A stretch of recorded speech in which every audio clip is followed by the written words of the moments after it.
My parents had eagerly awaited the birth of their first grandchild, excusing all of my sister-in-law's selfish behavior. But one day, their patience was abruptly tested. My mom and I stumbled upon an outrageous lie while looking through a notebook my sister-in-law had left behind. My name is Sophie, and I work at an office in Boston. Ever since my older brother got married a few years ago and moved out, I've been living with our parents. My brother David, who is 3 years older than me, shares our family's gentle nature, while his wife Lara is an outspoken beauty. It seemed that David quickly lost control in their relationship after they married. His work trips abroad increased, making him busier and busier. He rarely had time to visit, so we seldom saw him at family gatherings or during New Year celebrations. That's why we were all taken aback when we unexpectedly heard from Lara. "Lara, it's been a while. What's going on?" "Sophie, long time no see. I have some news. I'm pregnant." "What? Congratulations." I quickly told my mom about Lara's pregnancy and handed her the phone. My mom was overjoyed at the prospect of having the grandchild. "Lara, congratulations. If you need anything, please let me know." "Huh? Well, of course, that's fine." But even my mom, who was initially ecstatic, ended the call with a hint of confusion. "Mom, what happened?" "Well, Lara wants to stay with us until the baby is born. At our house." It seemed Lara had asked to spend the rest of her pregnancy at our home. Typically, people stay with their own parents during times like this, and my mom thought the same. However, Lara insisted our house was a better option because my brother would feel more comfortable visiting us than her parents. We considered letting her stay at her own place, but with my brother too busy to help with chores, Lara said she wanted to rest and feel secure giving birth at our home. "Do you think she's experiencing severe morning sickness or something?" I asked. "She didn't mention that, but she might be anxious since it's her first childbirth," my mom replied. Lara had been a stay-at-home wife since getting married, so I thought she could relax in her own home without needing to come to ours. However, my mom seemed inclined to let Lara have her way and was planning to accept her. The following week, Lara arrived at our house with just the bare minimum of luggage. "Thanks for having me," she said. As soon as she arrived, she handed me her luggage and asked where her room was. "You can use David's room. We've kept it the same." "David's room is kind of small, isn't it?" Well, I suppose so. And it's on the second floor, right?" "Yes, it's next to my room. It's a bit much to go up and down stairs while pregnant. Your parents' room on the first floor is quite spacious, isn't it?" "Well, it's a room for 2 people, so yes, it is large." "Then I'll take that room. It's convenient since it's close to the entrance. Just switch the stuff in the rooms as you can." Before I could protest, Lara went into my parents' room. "Sophie, make sure to switch the bedding by tonight," she called out. Without waiting for my reply, Lara holed up in my parents' room and didn't come out. Mom, taking Lara's concerns into account, announced that she and Dad would move into my brother's room. 2 of us in his room? It's going to be too cramped. Maybe Lara could compromise, I suggested. But David and Lara's place is a condominium, right? I can understand their unease with the stairs since they're not used to it. If it's only until the baby's born, then why not? Mom replied with a radiant smile, leaving me speechless. Despite this, Lara continued to behave selfishly, disregarding our plans. "Sophie, I want to go shopping. Could you get the car ready?" she demanded. While my parents diligently fulfilled Lara's every request, I grew increasingly frustrated. "Mother-in-law, I feel like something uplifting for dinner tonight. How about meat?" "Father-in-law, I'd like to put away the clothes I bought in the closet. Could you please move your golf bag somewhere else?" "Lara, how are you feeling?" I finally asked. "Fine, I suppose," she replied nonchalantly. "Have you considered trying to do some cooking or helping out with household chores occasionally? Once the baby arrives and you're back home, you'll need to do these things anyway." "Why should I cook for everyone?" she retorted. "Mom seems tired, and I have a busy week at work. I probably won't be able to get home early. Since we're living together, shouldn't we be helping each other out?" "Listen, I'm pregnant, okay? If something happens to the baby because I'm not resting, what are you going to do about it?" Lara snapped. "You say you need to rest, but Lara, you're constantly going shopping and eating out for lunch and dinner. That doesn't seem conducive to your health," I pointed out. "What? I don't want you meddling in my private life." "This is why I dislike having a sister-in-law," she retorted sharply.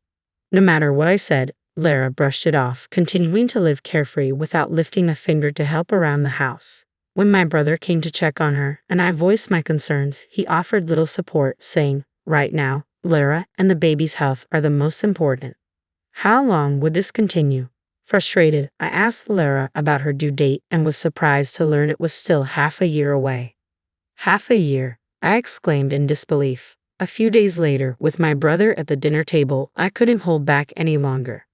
"Lara, about what I mentioned earlier, I still think it's strange for you to stay here for another 6 months without contributing anything." "Sophie, this again," Lara replied, her expression bored. "Don't you have a boyfriend, Sophie? Are you jealous because I'm happily married with a baby on the way? If you're bitter, why not find a boyfriend and get pregnant yourself?" "That's not what I'm saying. I just feel like you're taking advantage of being pregnant," I retorted. "I need to ensure I have a healthy baby, right? I'm trying to give your parents the joy of spending time with their grandchild since you can't, and yet all I get are complaints from you. It's unpleasant. Don't stress me out. I'm pregnant, remember?" Lara responded defensively.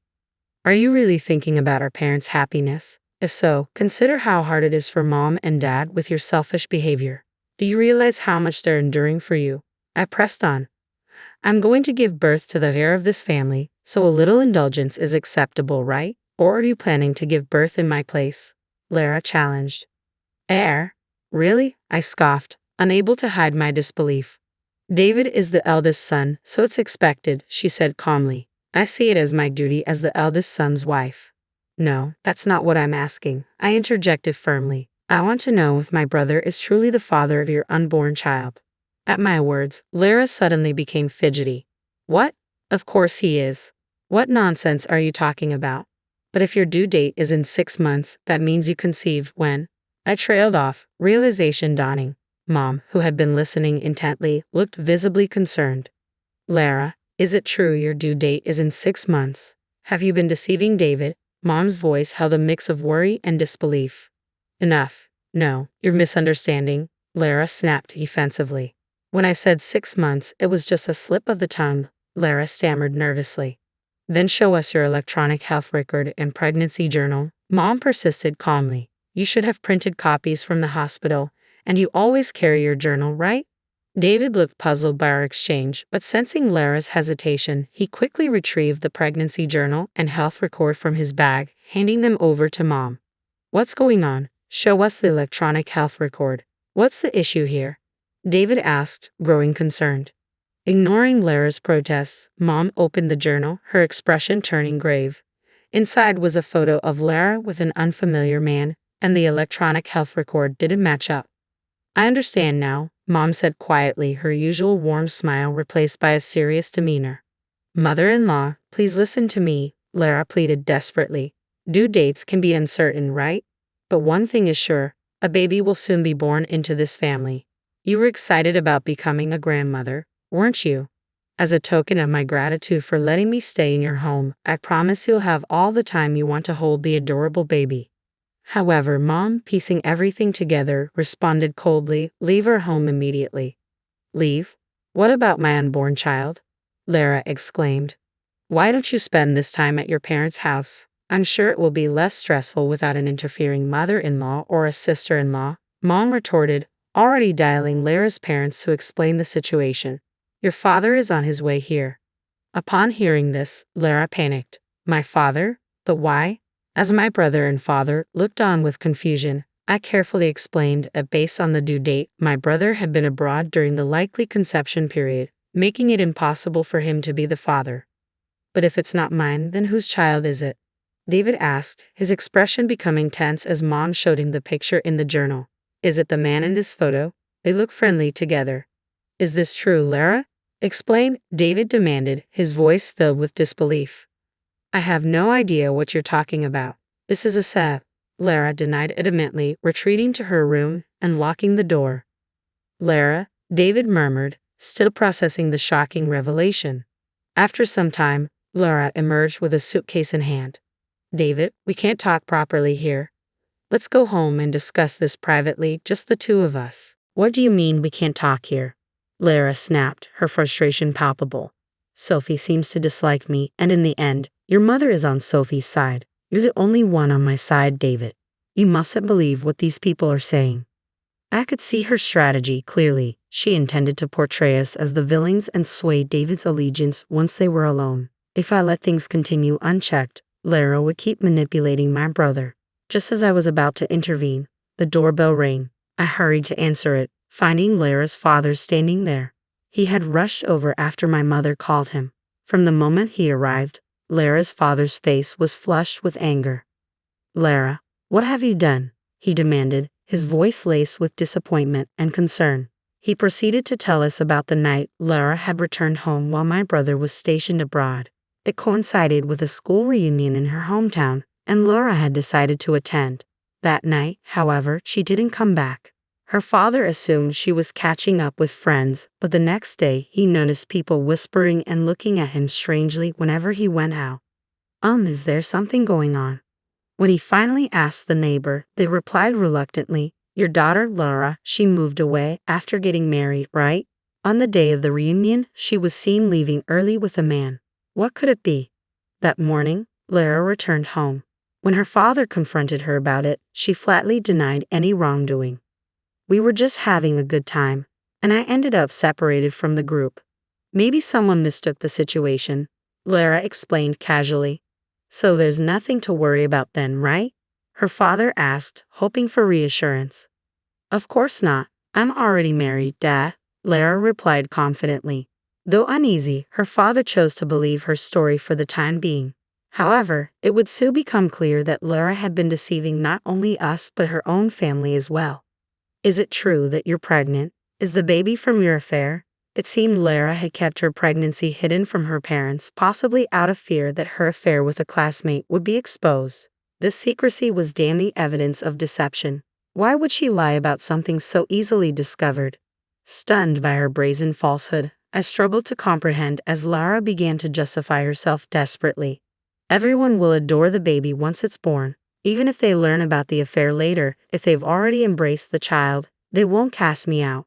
Everything would have been fine if Sophie hadn't revealed it." Lara's rationalization struck a nerve. Even my brother, who had been inclined to trust her, seemed to finally grasp the truth after hearing those words. "So you were cheating on me after all," he uttered, his voice filled with disappointment and hurt. "What? No, that's not what I meant, David," Lara stammered, realizing her mistake too late. "What do you mean, not what you meant? Am I part of that everyone you mentioned just now? Don't make a fool out of me." David's voice was filled with a rage I had never heard before from him. "I'm ending this relationship." "No, David, you love children, right? You were thrilled when you found out I was pregnant. Let's raise this baby together." "What? Are you serious? Raise a child when we don't even know who the father is? The real father should be raising this child, not me," David replied firmly, his resolve unwavering. "What? Father-in-law, mother-in-law, Sophie isn't even married yet, right? We don't even know if she can have children. Don't you want to hold your grandchild?" Mom sighed in exasperation. "You must be joking. A child from a stranger has no blood relation to us. We can't consider that grandchild." "But it's your daughter-in-law's child, so isn't it a part of the family even without blood ties?" "David has decided to end the relationship with you, hasn't he? We support his decision to divorce. Sophie, what do you think?" "Absolutely," I affirmed. "But it's not enough. He should demand compensation." "Compensation? That's right. She cheated, had a child, and tried to deceive us into accepting that child as part of our family. How much compensation are we discussing?" At the mention of money, Lara grew apprehensive. I shared the information I had discreetly gathered from a lawyer since my suspicions about Lara's faithfulness had surfaced. "Sophie, thank you for looking into this. I've also been considering legal counsel for what comes next," David stated. He indicated he might pursue compensation based on the information I had provided, but also proposed to Lara that he would reduce the compensation if she agreed to sever ties with our family permanently. Realizing she had little chance of winning, Lara accepted the offer and agreed to the divorce.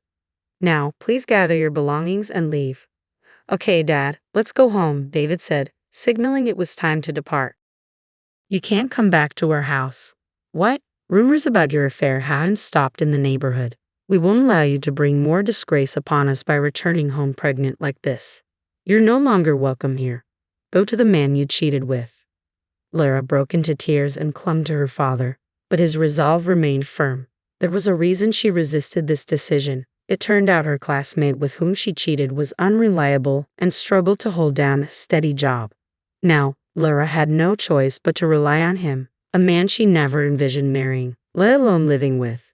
Despite ending up in his apartment together, his meager part-time income was insufficient for both of them. Until her due date, Laura had to work part-time, managing not only her own chores but also those for her unemployed partner. During the following weeks, David struggled with the shock of betrayal, but with our family's support, he gradually regained his footing. He's grateful that he didn't stay married to someone like Laura and now faces the future with optimism. Following our parents' guidance, David and I enrolled in marriage counseling. We see the experience with Laura as a valuable lesson, and we're committed to thoroughly assessing our future partners before marriage. Our goal is to someday bring the joy of grandchildren to our parents.